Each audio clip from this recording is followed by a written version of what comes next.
Reunekiea, you've been with us for the last 4 weeks, I think. So if we have faithful subscribers, they should know who you are and what you do.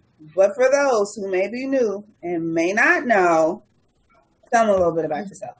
Yes, thank you. Thank you so much for being a part of this show.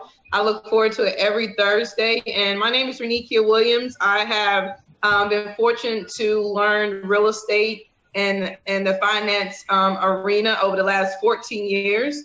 I've been wholesaling, fixing flips, buying homes. Very much of an expert in building real estate portfolios as well as financing them.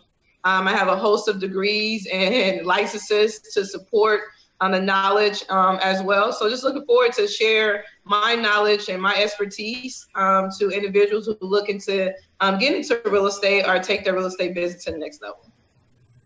All right. As Candace McGowan on YouTube says, all the OGs know who she is. That's right. She's been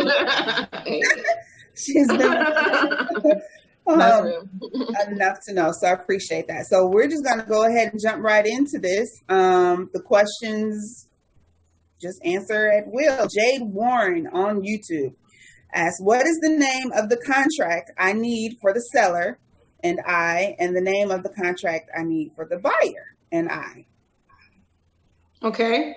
There's 2 ways you can do this. You can do 2 purchase and sales agreement that has an assignment clause in it. It allows you to assign your contract to your third party or your end buyer. Or you can use a purchase and sales agreement and an assignment agreement, which pretty much is an agreement to assign your contract to your end buyer. And I think Ty has a 1-pager. Mm-hmm. Yes, Ty has so kindly provided you guys with this 1-page contract he's been using for many years that gets the job done for you. So Ty, where can they find that contract for those who don't know? Oh, flipman.net, they can get it, or you can go to freecontract.net. Either or, you can get it for free. For free. You heard that. Let's see here. Corey Evans wants to know, on the commercial side, how do I build an end buyers list? Honestly, my opinion is the same way of building a buyers list for residential. It's the same way. You can put out your signs. Most individuals buying on a residential level, they most likely probably want to buy on a commercial level as well. But it's the same avenues. On the commercial side, I realize that a lot of commercial buyers are not the ones that's really in the neighborhoods. So you have to find different sites where these commercial buyers may be. You also have to, get out there in your backyard and get in those real groups and things of that nature. You can connect with commercial real estate agents because all they have to sell is what's on the market. So if you bring something that's not on the market and they have a buyer, that is a great way to connect with commercial buyers as well. But I would take very similar tactics that I do in residential to find my commercial buyers as well. Oh, sorry guys. I had a little feedback there. All right. So Craig, hope that answers your question there. Actually, that was Corey's question, and I apologize. See here, Elizabeth John Lewis wants to know, Ms. Williams, do you have a real estate license and how can you wholesale with it legally? That's a good question. I have had a real estate license over last 7 to 8 years. And it is an art to being able to do it. There's multiple ways. Well, I would say there's 2 real ways that I have practiced as a real estate agent. Is really letting your buyer know, letting your broker know that you are pretty much selling a property that's off market. There is a document and as an agent that allow you to sell off market properties. So you have to get that document signed and let your let your broker know that you are selling a property that's off market. Any seller or any buyer can give you any commission, and that commission must go through your broker. Now, if you want to do it outside of your broker, without having to go through your broker, you need a team. You need to really set up an LLC in someone else's, your teammates or your partner's name, and you do the business under your teammate's name, who is not a agent. If you understood that. Okay. Facebook. Jumping to Facebook. We have and offer accepted. Going to get the contract signed tomorrow. Way to go, Tidra. Be sure to share that deal with us. Let us know, if that works out for you. Again on Facebook, Tracy says, "Hi, Ty. Does this sound like a good deal? The offer of $250,000.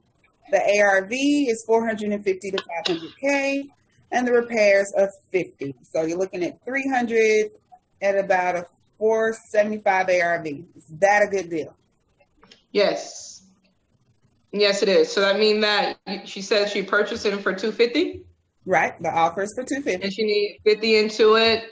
Yeah, absolutely. You want to be all in on the 315, which you're definitely all in on the 315. That is a great deal.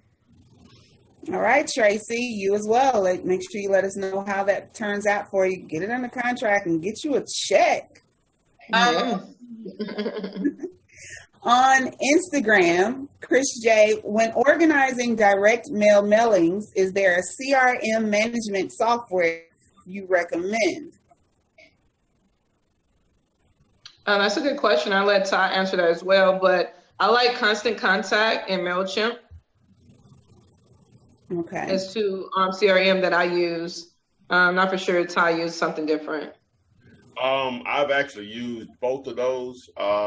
Those are good. You got Aweber, and you also have what's the other one? What is the other one we're using now? It's called SendGrid. SendGrid. SendGrid.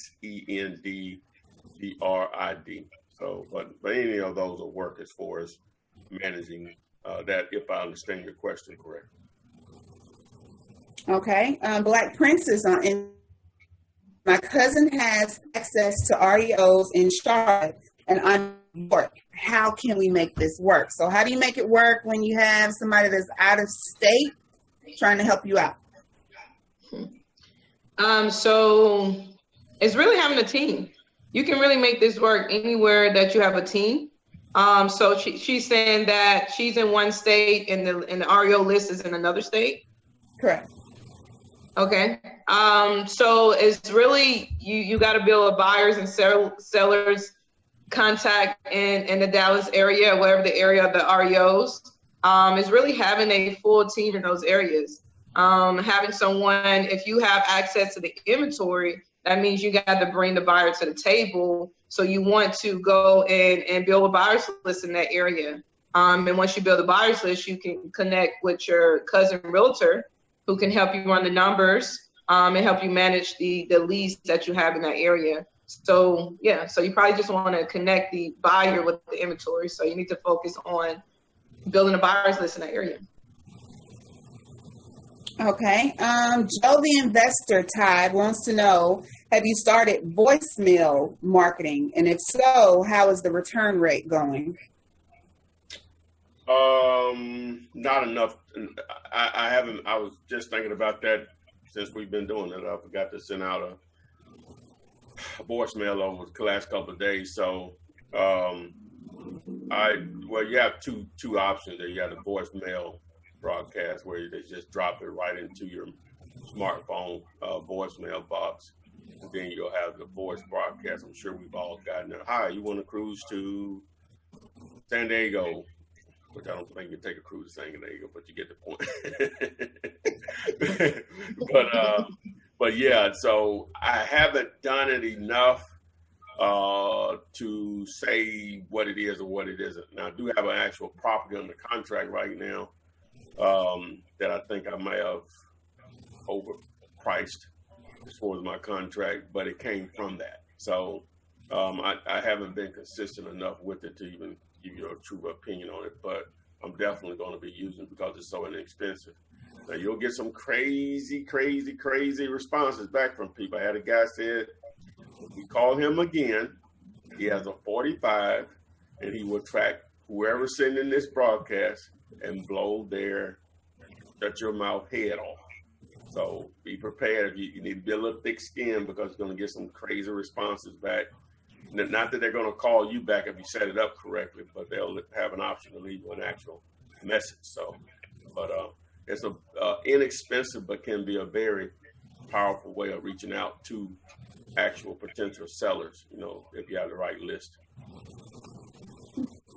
Okay. Luther Saunders, this is a YouTube question. What company do you use to print the pics of houses on a postcard? I can answer that. Meltoflip.com. Meltoflip.com. Go there, get you a campaign started. Ty is showing you one as of right now. That would be a good beginning if that's what you're interested in. It prints the property picture, a picture of the property right on the postcard. All the information is there. A good attention grabber. So meltoflip.com. Let's see here. Craig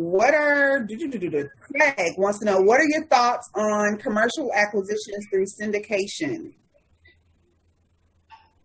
What are your thoughts on commercial acquisition syndications? Through syndication. Yes, he says this is an advanced question.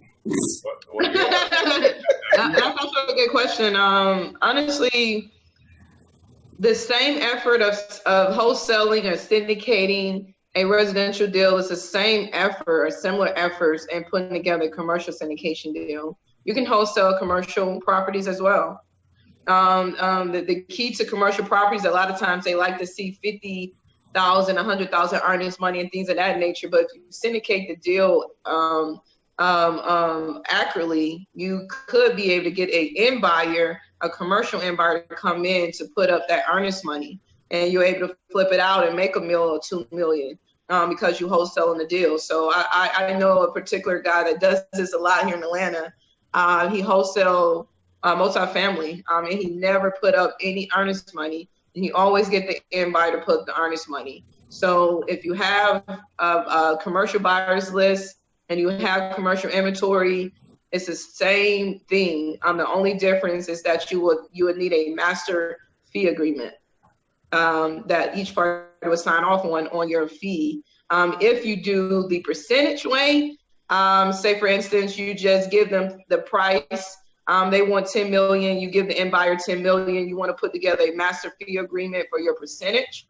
If you're going to wholesale it, you wholesale it just like you will wholesale a commercial, a residential property using a commercial purchase and sales agreement that allow you to sign your commercial contract. Also, just to speak on the syndication. Also, if you're going in, if it's going to be approached from an actual a wholesale level, she explained it well there. But if you're talking about a real estate syndication where you and a group or whatever the number is within the syndication are going to purchase real estate, then that boils down to how strong you are as far as the actual capital that's been put up to make the purchase. So his question really wasn't clear on what I guess he was asking or whatever, because it can be taken from several different approaches. If he could be more clear on when he say what we think about real estate syndication, was that the actual question? Yes, he said he was talking about purchasing only, not wholesaling. Yeah. Okay. Well, yeah. That's okay. Sort of what I was getting to. Yeah. So if you're going to use that as a purchasing vehicle, and it still just boils down to your buying power. You know, the purpose of the syndication is grouping enough people together where you can actually purchase. So if that's one other or that's 100 other, it's still just going to boil down to the type of buying power you have based on the amount of capital. I don't even know if the credit can play a role. I guess it could. You could combine credit. Would you say you could, Reunekiea? combine? Yeah. So there's only two ways to syndicate a real estate deal: commercial, or residential. You're either going to pay cash for it, 100%. They're going to bring a lender in, and you're absolutely right. I call it the 4 C's. When you're talking about purchasing commercial on a purchase real estate on a commercial level, and you want to bring a lender in, it's very financial driven. And I call it the 4 C's. They're going to look at your current cash flow from your businesses, what type of income that's coming in on a monthly basis and what type of expenses that's going out on a monthly basis. What is your net income on a monthly basis? They're going to look at your cash on hand, how much cash that you have on hand to put into this deal, into your own deal. They also going to look at your collateral assets. What can you collateralize with the property to secure the contract? And the fourth one is credit. Credit plays a part in commercial real estate. So those are the 4 things that you want to have A1, and you want to be able to at least put 30% minimum in your deal. So if you need 10 million, you need to bring to the table 3 million. So just think about it on that level. Syndicating. So, and it's the same thing as flipping residential real estate. Fund the gap. There's a lender that'll give you 70%. But you got to come to the table with 30%. How are you going to fund that gap? So you may bring other investors in to fund that gap, but the focus is always think about what you got to bring to the table, which you usually up to about 30% of that acquisition and rehab amount. All right. Next question, YouTube, Kiani. I noticed there was no place to indicate what the wholesaler would receive on the one-page contract. It sounds like she may be speaking of the closing details sheet file that's missing, maybe? Well, I guess what she's not understanding about the process of using a purchase and sales agreement, you're going to start the transaction, or at least securing the actual deal on the seller side of it with your actual purchase and sales agreement. You're not going to display, hey, I'm buying it at this amount, but I'm assigning it for that amount. I guess nothing prevents you from doing it that way, but why would you? She doesn't understand the process of how she's getting paid is basically what she's asking. But we have contract A for $20,000. Contract B for $30,000. That's what your buyer. Contract A is what the seller. Contract B is what the buyer. The difference in the two contracts is on how you'll actually get paid, and all of that will be initiated at closing by either the title company and or closing attorney. And whenever you receive the actual HUD-1 statement, in which that's basically the statement that details who's buying, who's selling, what the associated fees are, the price of the property, and so on. And so your fee will be a part of that HUD-1 statement. So there's not going to be an area on the contract that says, hey, I'm going to get paid this amount. But I have a number of videos that go into detail, actual visuals of showing you how to get paid using the contract. The video you should look for is called Seller and Buyers Contract for Wholesaling Houses. It's a video about an hour and maybe like 29 minutes long. You can probably fast forward to about the 35-minute mark, and it'll go into detail for you. Okay. Just to piggyback on that, to always be able to calculate your fee is always a difference between your AB contract and your BC contract. So, and if you send both of those contracts to the attorney will already understand what your fee is, and it's always a difference between both of those contracts. All right. Tremaine Lewis has, I have the house under contract. Is it normal for the buyer to ask to see the contract I have with the seller? And the second part of that is it a deal? I have the contract with the seller at 45 with 30,000 in repairs, and the after repair value is 125. So you're looking at 75 under 125. So what's that, a 50 difference there or so? So he's purchasing for 75,000? He's purchasing it for 45, needs 30,000 in repairs. Yes, that's a good deal. Yeah, you're right there in the borderline. 70% of that is 87.5, so you're right there. But if the ARV comes up to be 115, that's eaten to your profit. So for this deal to really work, you got to make sure that you can sell it for 125. And then to answer your first question, I'll let Todd answer as well. But to answer your first question, never in a day in my real estate history career that I would ever allow someone to see my contract. Absolutely not. No, if they're asking for that, now, I don't know if you have these types of relationships with buyers that you have, Reunekiea, but I have a couple of buyers I could just say, yeah, man, I got it for this amount. This is what I want. Yeah.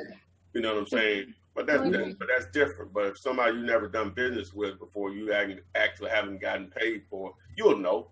You'll know who you can work with, and you'll know who you can't. But if somebody you never done business with, come on, man, are you kidding me? Right. Do you want right? And you totally right. It's all about the relationship. Yeah. You're like, do you want it? Does the price work for you? It's right. What I have it under contract for. I may have it under contract for $1. You know what I'm saying? Right. The price that we're talking about, does it work for you? You know, but that's probably someone you probably not going to be able to do business with. Because like she said, it's about relationship. You want buyers that look at you as an asset, right?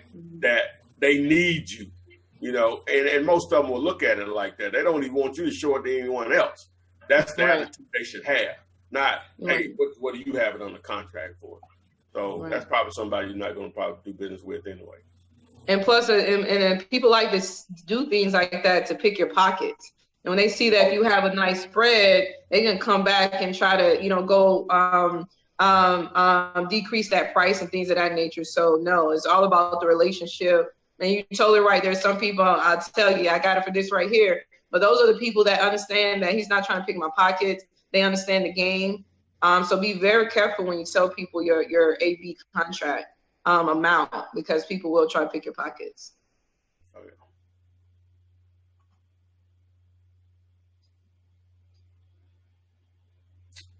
I think Ada is frozen.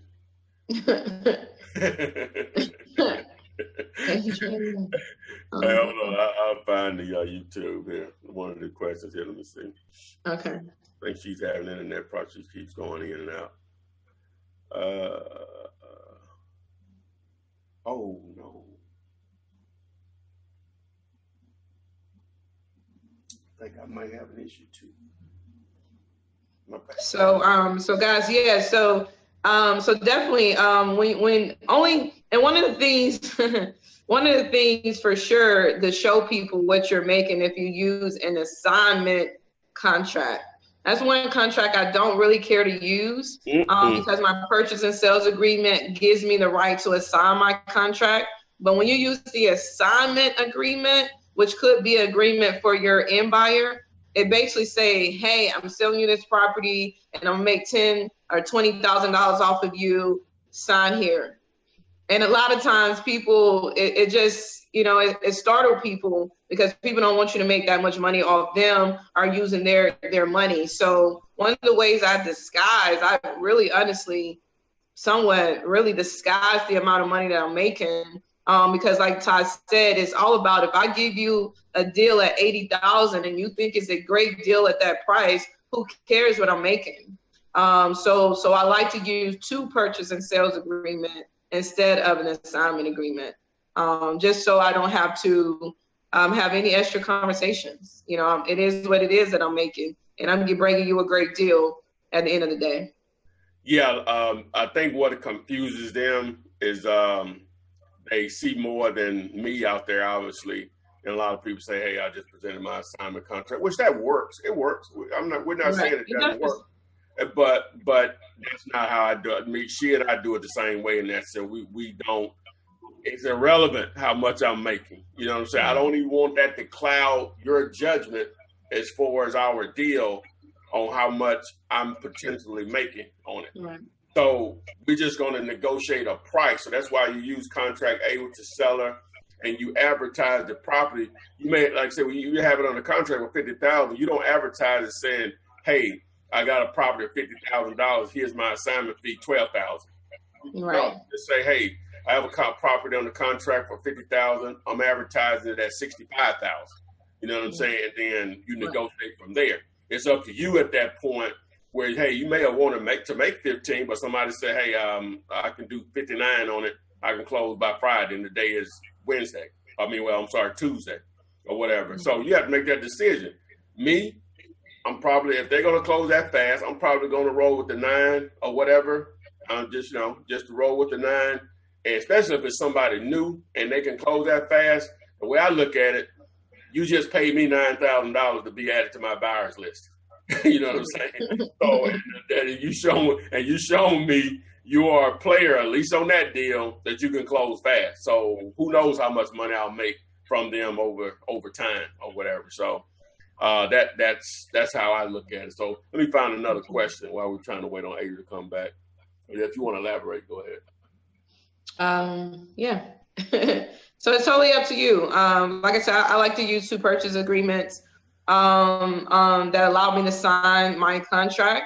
That's kind of how I like to use it, because I don't like people picking my pockets, So it's totally up to you. Both works. Both of them are legal, and you send both of those contracts to the attorney and allow the attorney to pull the title, clear the title, drop the HUD, and you get your check to the closing table. So at the end of the day, anyone that's new to this business, keep it simple.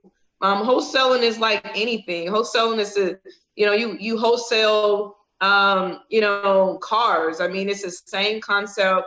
Keep it simple. Wholesaling, the simple way to think of wholesaling is that, hey, I got a product for a wholesale price at $10, and I want to sell it to a retailer at $15, and my profit is in between. It will be $5. So at the end of the day, keep it very simple. And exactly where real estate is, we go out and find an inventory. We negotiate that price at a very low price, and we find an end buyer that want to come in and invest in that particular project at a higher price, and we take the difference.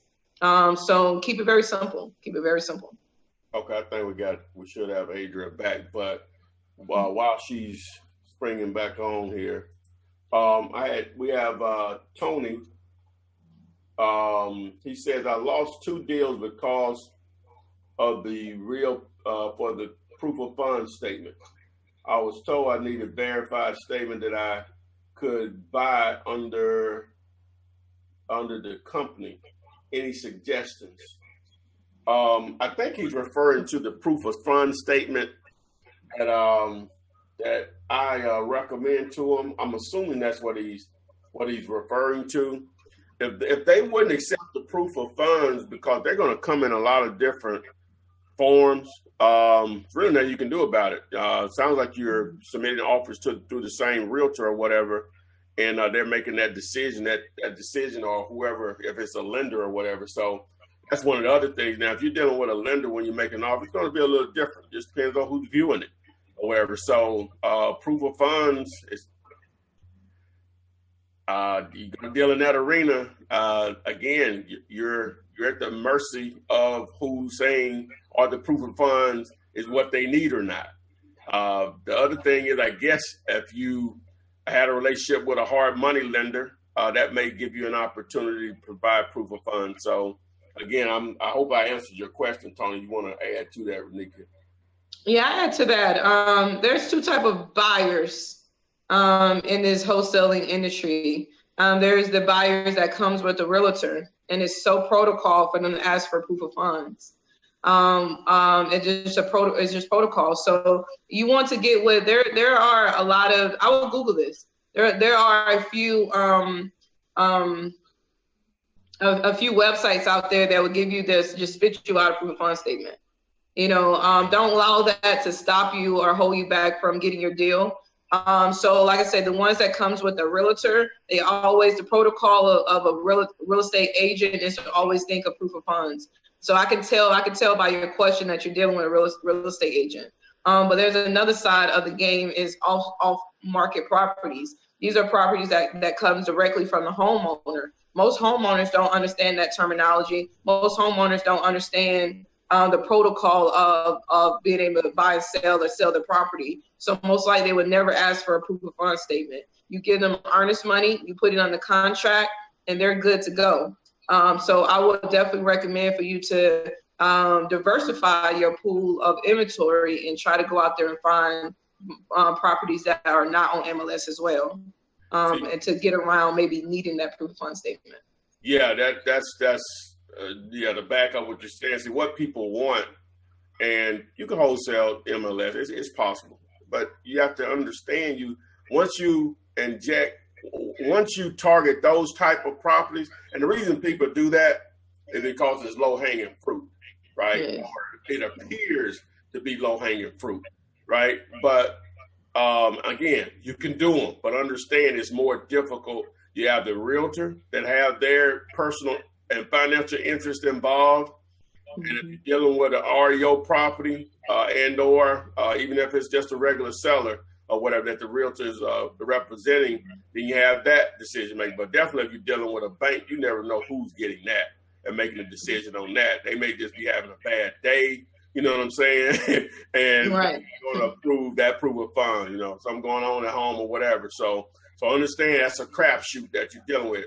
What she's saying, I'm backing it up, whenever you do your own form of marketing or you're pulling a property that's off market that's not actually on MLS, you're dealing with just regular Joe Blow.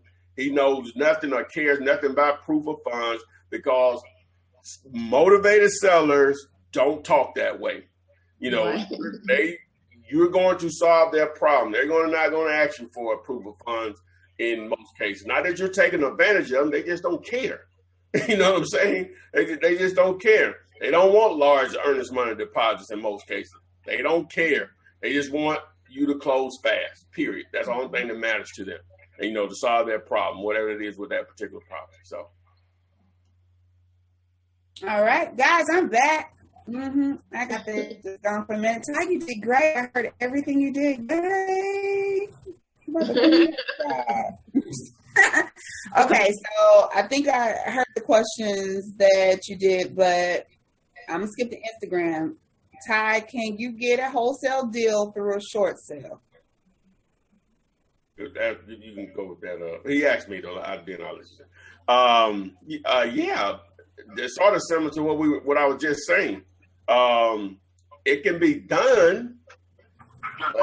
I'll just take you through the process of most short sales, from my experience. Well, I hadn't done many. The ones I've done, you basically got the bank on the phone. They gave us the price, sent it over the payoff, and it was done. But in most cases, the way it works is obviously the homeowner or the owner of the property is behind in payments.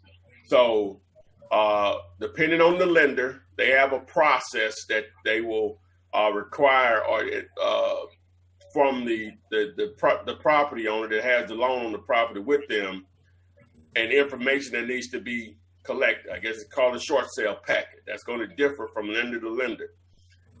I'm not going to tell you what I don't like. I'm just explaining the process. Is that now, once you submit that information, it may take the office as basically a packet along with the information needed as far as making the offer. Now, it may be a realtor involved, may not in some of those. But when it's submitted, now, and generally speaking, it could take anywhere from 2 weeks for them to make a decision and tell you what they're willing to accept, or it could take 3 months, or maybe even longer. And in that time frame, you're waiting.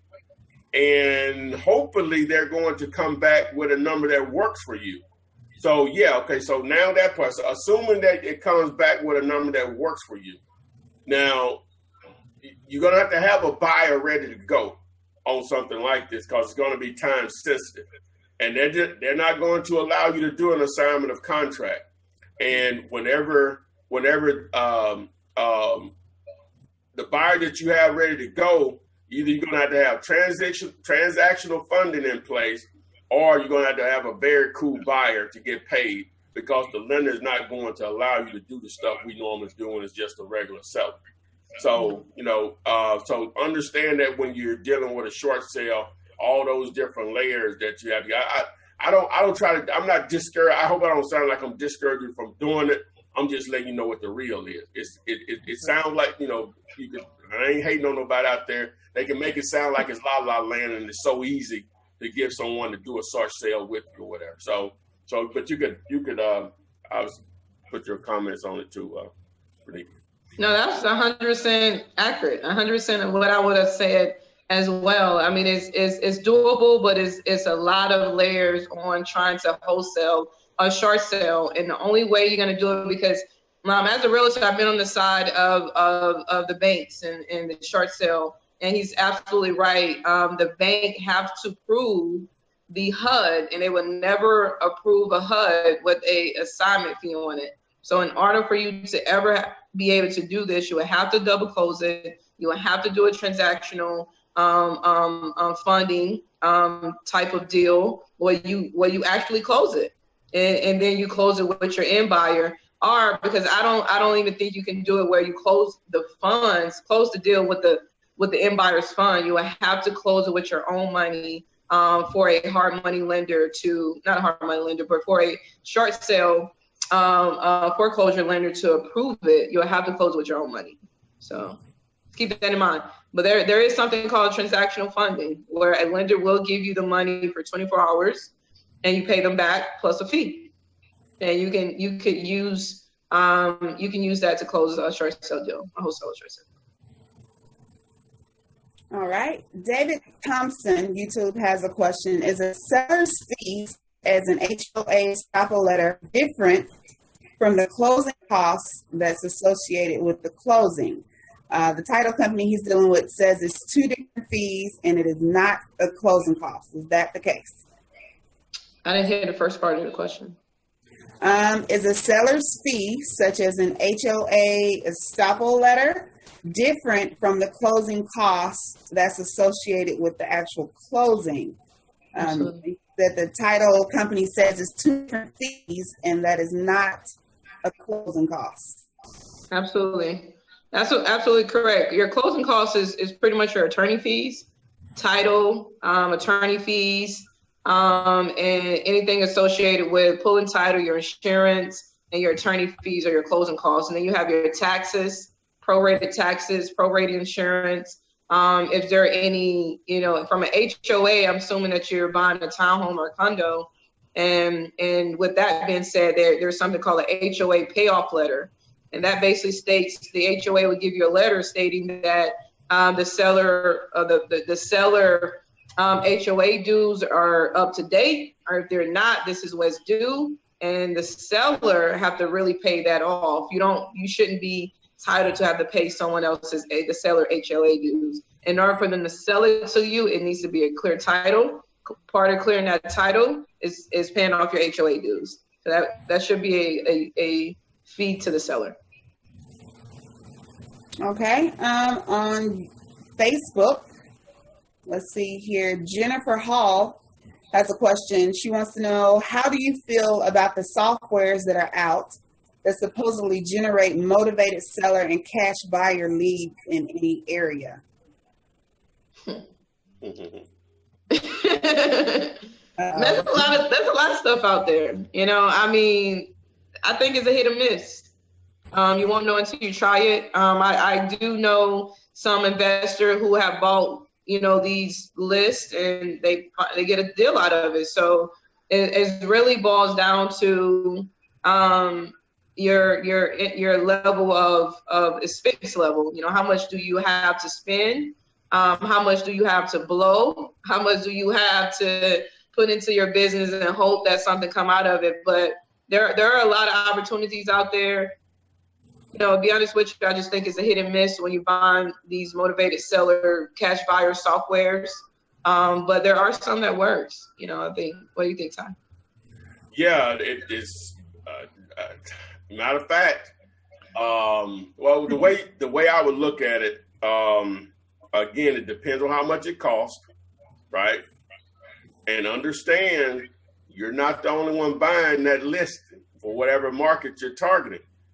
So assuming I'm here in Birmingham and the list had in a particular zip code what they would quote unquote motivated sellers, they had 100 there. You think I'm the only one that's buying that list? So But again, some of it's just based on timing.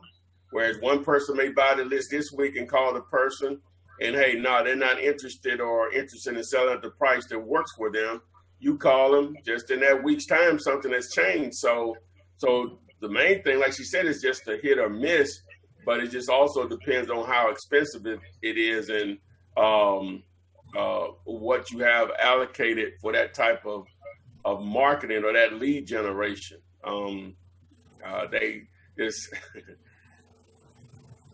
It's far for me to try to tell somebody not to buy something. You know what I'm saying? Right. I'm on here selling the what out of stuff. So I ain't being a hypocrite here. So just be aware. Buyer beware on it. You know what I'm saying? Your expectations can't be that, hey, that I'm going to automatically do a deal. You may have to buy a list or a part of the list or parts of the list 3 or 4 times before a deal produces itself. I did it once. I bought a lead. It wasn't a list. I bought a lead. This was years ago. I think I made $4,000 on it. You know what I'm saying? But I did it again and again and again, and nothing came from it. But from what I spent and what that one deal did generate, I did make money from it. So I've actually done that before.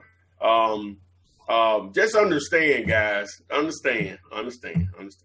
Again, don't. I sell plenty of stuff. I'm all over it. I got something coming soon before you knew or whatever. But understand, guys, that they know people want easy, right? They know they want easy.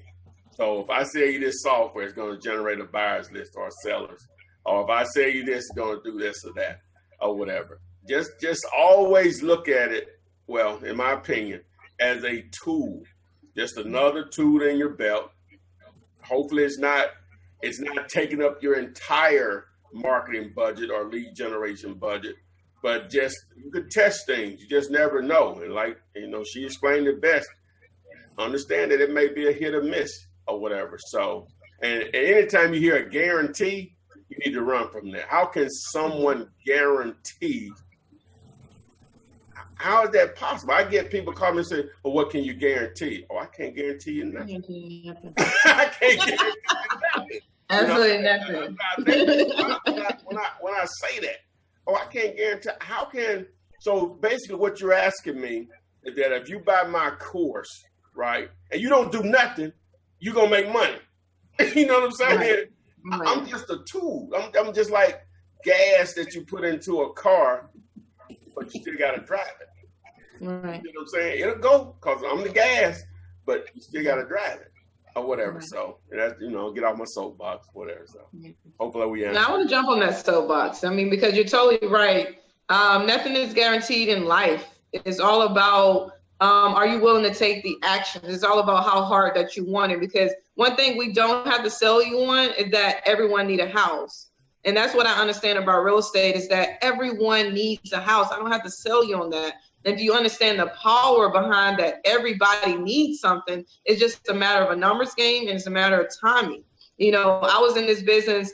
I've been in this business over 14 years, and I can honestly say the first 5 or 6 years, I didn't really make any money, but I knew in my heart that it was something that I wanted. I knew in my heart that everybody needed a house, so it should be only a matter of time. So regardless if you don't see the results in the first year, the first 6 months, if it's something that you want, you got to keep moving forward. You got to keep banging that tool. You got to, continue to find the tools that work for you. Because the tools that work for me may not be the same tools that work for you. Oh, man. One of the ways that I built my business is going out in the field and networking. That may not be yours. You may want to buy a lead software generation thing. So one thing I want to say about the software as well, there's some softwares out there you can buy leads, and there's some software, which I think what she's talking about is like a monthly fee that you can pay this monthly fee and you get this access. And if that's what you're talking about and you come across that type of deal, take 30 days at a time, extract as much information off that software in that 30-day period, call those leads and see how much money you can really make. And just take it 30 days at a time. So. Yeah, I done messed up. Y'all put them both on the soapbox at the same time. Man, I ain't got to do that now, so I'm just going to sit here and stare at the camera. No more questions. All right. That guarantee stuff, man. Hey, man, you guarantee run. Okay, so another this is from Ginger Ashby. She says, Ty, I pass by multi-million-dollar homes on my way to work every day. There's a house damaged by fire seemingly recently, a couple of months or so. How do I find info on the house and the owner in hopes of setting this baby up for wholesaling? Well, simply put, the first thing you have to determine is what is the address, right? It's probably just simple as it's right there on the mailbox, or if it isn't, due to whatever's happening there with the fire or whatever, then you're going to have a house normally on the left and the right of them. You're going to have at least one on one side of it. So whatever's that address, this is what this address should be. Or you could download an app like Land Glide, which has a free trial on it. I have no affiliation with them, just recommend a service that I think that's really good, and it'll figure out the address for you and the owner, depending on how that information is produced by that county. So once you determine the address, now you can determine who's the owner. All right. So if it's a recent fire, the mailing address at the courthouse may be still the same as the address there at that location. So it would probably, if it's a recent fire, it's probably okay to go ahead and mail to that address because their mail is probably being forwarded now. Now, you also want to try to see if you can find a skip trace and find the phone number for them. Or it could be as simple as going and asking the neighbors. Trust me, if it's an expensive neighborhood like that, the neighbors may not know them, but they may know how to reach out to them. You know what I'm saying? Because they don't want to continue to see that dilapidated house in their neighborhood, by no means. So once you reach out to them, it's all about timing at that point, or they're willing to sell because the house probably has already been paid off or whatever, however their insurance was set up, hopefully they had some, assuming they had some. And then it's all about negotiating because now they probably, depending on how bad it's been burnt, may just be negotiating the lot itself, because the structure may not allow you to rebuild on it. So it just depends on how bad of a fire it was. So what do you think, Reunekiea? I would say the same thing. Just reach out, go to the tax records, not email them, but send them a letter in the tax records. Like you said, go in the neighborhood and see if they know the homeowner directly, especially if the mailing address in the tax records is the same address as the subject property. Most likely they haven't updated that, so you may have to try to do skip tracing, where you skip trace the owner through something like LexisNexis, People Search, when you find out the owner's name, so you can call them directly and let them know that you want to purchase their property and how much they want to sell it for you. And never be the person that talk numbers first would always be the one to lose, because they may be thinking 300,000, you're thinking 500,000. You just cut yourself out of 200. So always allow them to say the numbers first, and then negotiate from their numbers. Okay. Clifton has a question, Reunekiea. This may be more geared for you. He wants to know, what do you recommend whatever. What do you recommend we do if we are waiting on approval for gap funding and the deal is only for a month? Do you offer a rush service? Honestly, it takes 20 days, 30 days for funding in the gap. So one thing for sure, you only can purchase something if you have the resources to purchase it. So if it's a deal that you really want, I would probably find a way to maybe even raise the money for the down payment, because you will want to use a hard money lender, which a hard money lender will give you money to purchase the property and money to rehab the property. So with that being said, if you know the down payment that is needed, maybe you could gather that down payment amongst other investors and have multiple people come in on that particular project. Or if your resources are limited, then you have no choice but to, I guess, wait on being able to, when you're able to have that down payment ready. Or just simply wholesale it. Don't fall in love with a deal. Or simply wholesale it, exactly. So you can at least make some money off of it. That's it. All right, Clifton, I hope that answers your question there. Off-roader has a question in regards to population. If a population, what do you consider small market, would 8,000 people be what you consider small and slow? I didn't hear your question. Hey, I heard what you said. She asked, what's too small of a market, right? So now Reunekiea is in Atlanta. It's 4+ million metro, right? Okay, so obviously it's tons of deals, right? Okay, so that's the entire state of Alabama, right? As far as that 100-mile radius in Atlanta. Now here in Birmingham, we're like 1.2 million. Metro, not just the city of Birmingham, but metro, greater, what they would consider greater Birmingham. So, I know it's tons of deals here, so I can only imagine what it's like in Atlanta. So when people call me from Atlanta, places like that, they're like, it's too saturated here. Everybody wholesale. I was like, are you kidding me? I said, you could do 30 deals. You could do 30 deals in 2018 and nobody know you would exist. And that made me $300,000. You know what I'm saying? Nobody know you exist. You've done 30 deals. That's only 2 or 3 a month. Right? And nobody knows you exist in a market like that. It's just not possible for it to be oversaturated. It's just not possible. But if you're in a market where the population is only 50,000, okay, it's possible to be oversaturated. You're going to be limited on what you can do.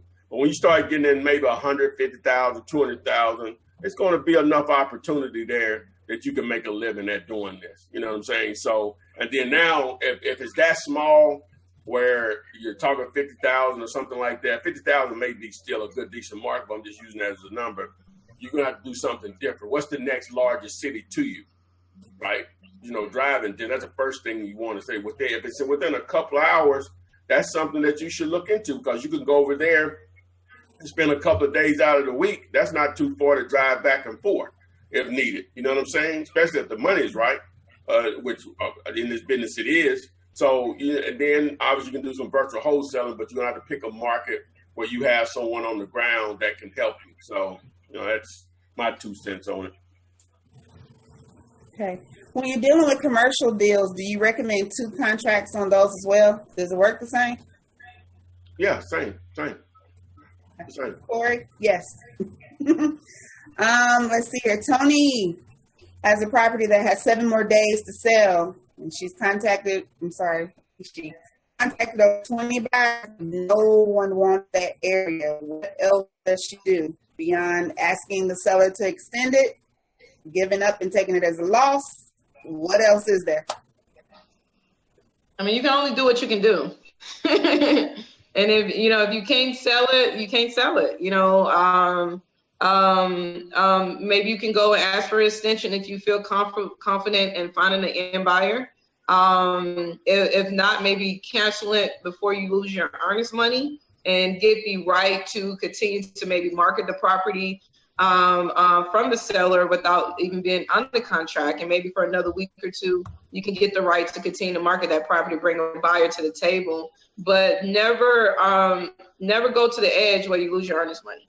Back out of a deal before you lose your earnest money. If you can't sell it, you just can't sell it. Just keep it moving. Understand that it's a numbers game. It's a numbers game. I'd rather keep it moving and go to another property that I could possibly sell than hold that weight. So don't be afraid to let things go and keep it moving. But keep it on a sticky note. So as you get new buyers, and maybe someone that in the next month or so that may ring your bell when they tell you their buyer criteria, you may partner them with a property that you previously had a couple weeks ago. So never get too hung up on deals. It's a numbers game. Yeah, and if you do this long enough, you're gonna get properties on the contract that you can't wholesale. Right. That's real. You know what I'm saying? So, and a lot of times it just simply boils down to, in most markets, the markets areas within your market is that sometimes you just don't know what buyers, most buyers for that particular area of the market, you don't know what they're willing to pay. Now, if she says she talked to 20 buyers, I guess the question that I would like to know, did any of them even make offers on it? Because if they didn't even make offers on it, then you might, you have certain pockets of your market that are very difficult to move properties. Ideally, what I would recommend you have done, hopefully you negotiate a price that's attractive for that area of the market, but simply just put out some cheap, so there's some blank handwritten banner sign that says house for sale, whatever your price is that you marketed it at. And sometimes you can just get lucky whereas your perception of a particular neighborhood may be one thing as far as an investor / not an investor, whatever, but you'll have people that grew up in that area, their perception is not going to be the same, even though they may not live there anymore, but they may want to invest there. And so they may just be going to see their mama, you know what I'm saying? And they see a price on it. I said, man, they came into some money or whatever. Hey, here's an opportunity to buy a house over here. I always wanted to, rent something over here in my old neighborhood. It can be just as simple as that or whatever. So I would take that approach also, because a lot of times, and I've done a lot of deals in quote unquote war zones, as they call them, a lot of deals. And in my eyes, because I'm over there every day, is that this neighborhood is no better than neighborhood. But a lot of investors here locally, their perception of one neighborhood is better than the other. But both of them on the news every night. You know what I'm saying? So it's just about, doing some additional things on the ground, what I would call grassroots, that you may just catch someone that just wanted to invest in that area because they're just familiar with, they grew up there or whatever. So that's just another option that you could possibly take on it. So I want to piggyback on that as well. I think it's a very great question, because I think a lot of people is going to find themselves in this space when you're wholesaling, is, how to maneuver a deal when no one wants your deal. So one of the things is to understand that every deal is a deal according to the price. It's called market price for a reason, because the market determines the price. If you could talk to 20 investors and no one wanted your deal, ask them why. And it could be, if it was $20,000 less, it's a deal then. It could be, I don't like that area. You want to figure out why did 20 people talk to you about a property, but no one moved forward. Try to get some feedback on the area. A lot of times it's the price. With the right price, I think anybody buy anything at the right price. So maybe you overpriced it. And another thing that I do very well, and I know Todd does it a little bit different, I do reverse wholesaling. So if you're talking to 20 buyers and 20 investors, if they don't want this deal, I'm quick to ask them, okay, I know this deal didn't work out, but tell me exactly what you're looking for, and I'm going to check my database and go out there and find exactly what you're looking for. So they may didn't want my deal, but he may say, I want a 3-bedroom, 2-bath, 4-sided brick in this subdivision or this zip code.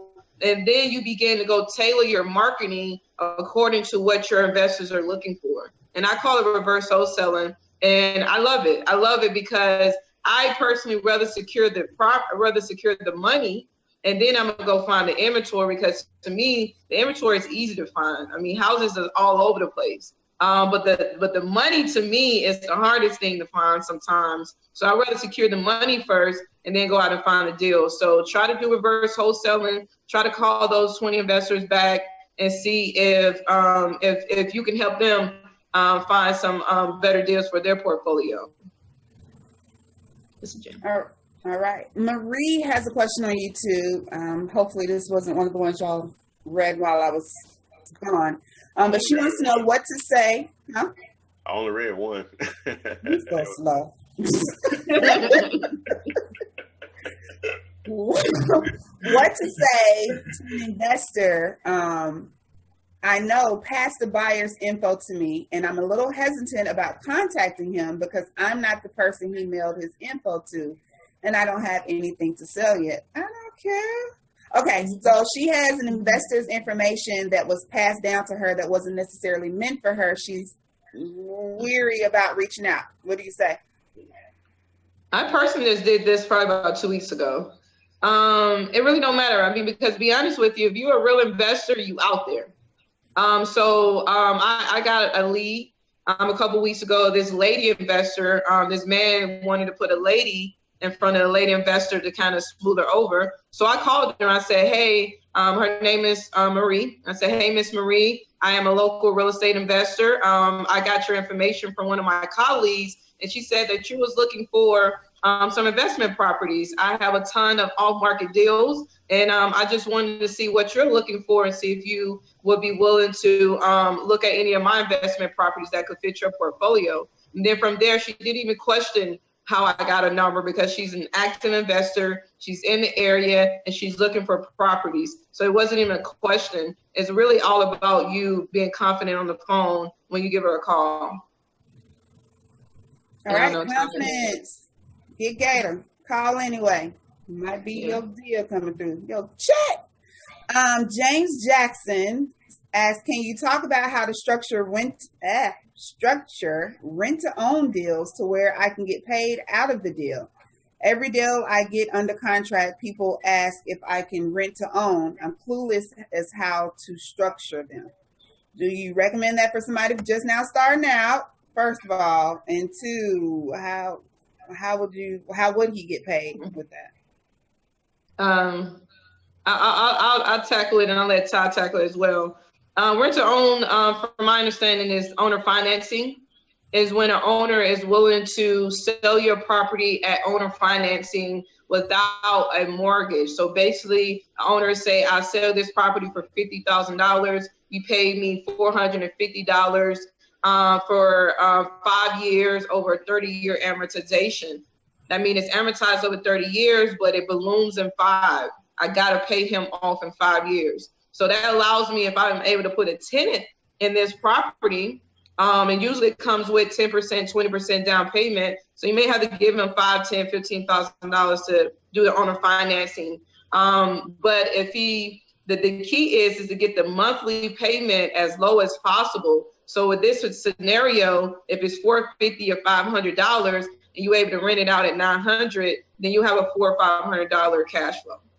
And that's how you're able to make money off rent to own. But the key is, if you put it on the contract as owner financing, you don't want a tenant, you want a rent to own tenant. You want someone who had exercised their right, their option to purchase.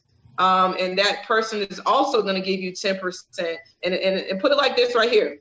The homeowner sell it to you for $50,000, but you may sell it to your owner financing client. You may owner finance it to him at $90,000. So in 5 years, he owe you $90,000. In 5 years, you owe the seller $50,000, and you're going to collect the cash flow in between, which is the rent. Right. She broke it down.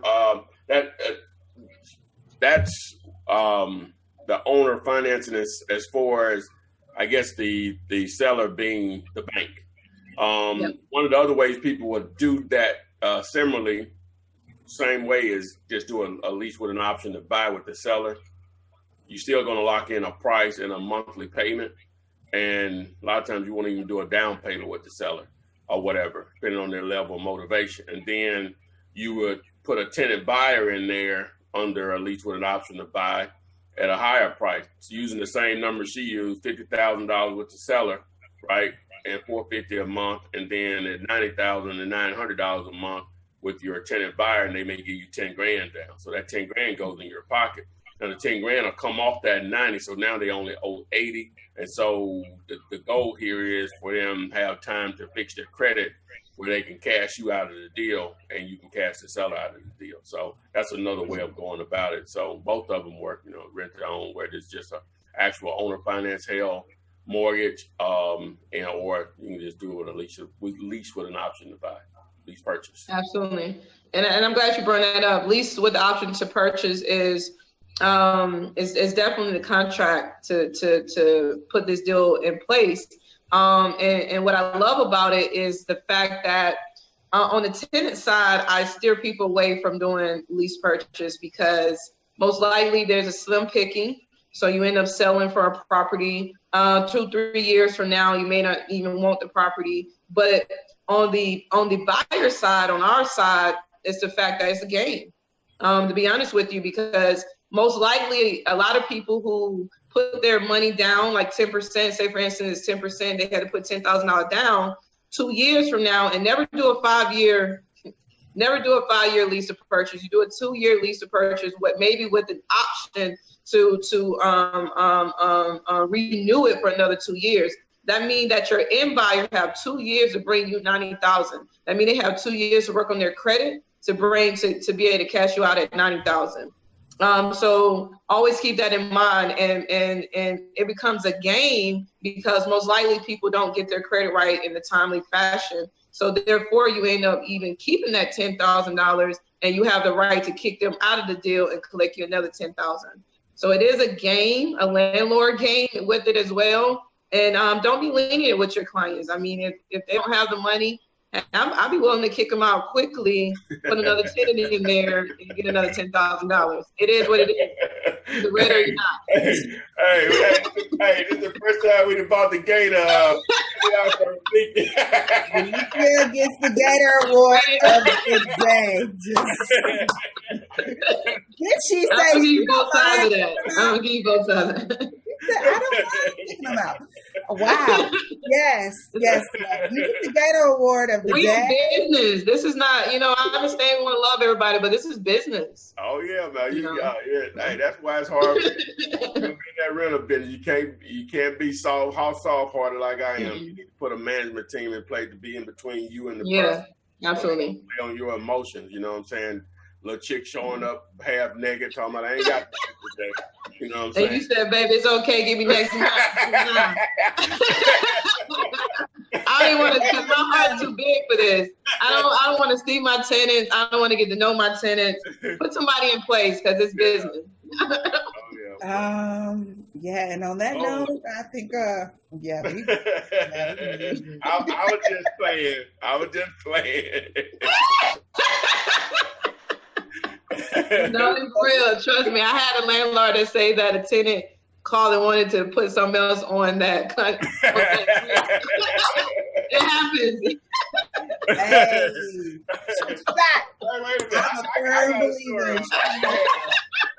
I had a guy that wanted to sell me a house one time. It was older. I'm just going. Ain't nobody racist. It was an older white guy, but the house was in an area where most black people stayed, and so most of his tenants were black or whatever. And he admitted to me he was allowing her to pay for her rent in favors, right? Wow, that's real. And she stopped wanting to perform favors, so he was ready to sell.